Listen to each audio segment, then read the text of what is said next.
Praise the Lord. 89వ కీర్తన 22వ వచనం చూసినట్లయితే, ఏ శత్రువును అతని మీద జయమునందడని ప్రభు ఈరోజు వాగ్దానం చేస్తున్నాడు. ఎవరిని గురించి ప్రభు ఈ మాట మాట్లాడుతున్నాడు, ఎవరిని గురించి ప్రభు ఈ వాక్కును బయలుపరుస్తున్నాడంటే, దేవుడు చెప్తున్న మాట పై వచనాలు చూడండి. నేను అభిషేకించిన వాడిని నేను కనుగొని నాకు ఇష్టడైన దావీదును నేను అభిషేకించాను. అతనికి నేను తోడై ఉంటాను. నా చెయ్యి ఎడతెగక అతనికి తోడై ఉంటుంది. నా బాహుబలము అతన్ని బలపరుస్తుంది.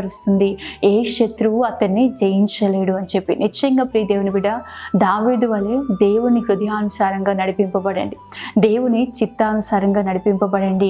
ఎంతమంది శత్రువులు మీకు విరోధంగా లేచినా, ఎంతమంది మిమ్మల్ని గురించి ప్రతికూలమైన ఆలోచనలు కలిగి మిమ్మల్ని పడద్రోయాలని, మిమ్మల్ని కృంగదీయాలని, మీకు హాని చేయాలని ఎంతమంది లేచినా చూడండి, దావీదు జీవిత కాలంలో అనేకులు దావీదుకు వ్యతిరేకంగా లేస్తూనే వచ్చారండి. సొంత ఇంటి దగ్గర నుంచి మొదలుకొని మేలు చేసిన సౌలు గురించి చూసిన, శత్రువులు చూసిన, తర్వాత కుమారులు చూసిన ప్రతి ఒక్కరు దావీదుకు వ్యతిరేకంగా లేచారు. కానీ దావీదుకు ఏ హాని కలగకుండా కాపాడింది దేవుడే. ఈరోజు నీ సొంత ఇంటి వారే నీకు కీడు చేస్తూ ఉండొచ్చు, నీ ద్వారా మేలు పొందుకున్న వారే నీకు తిరిగి హాని చేస్తూ ఉండవచ్చు.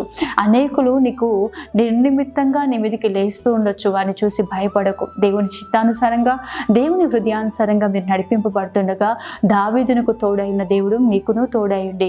నిశ్చయంగా ఏ శత్రువు మీ మీద జయం పొందుకోకున్నట్లుగా ప్రభువే మిమ్మల్ని కాపాడి నడిపిస్తాడు. ఆమేన్. God bless you.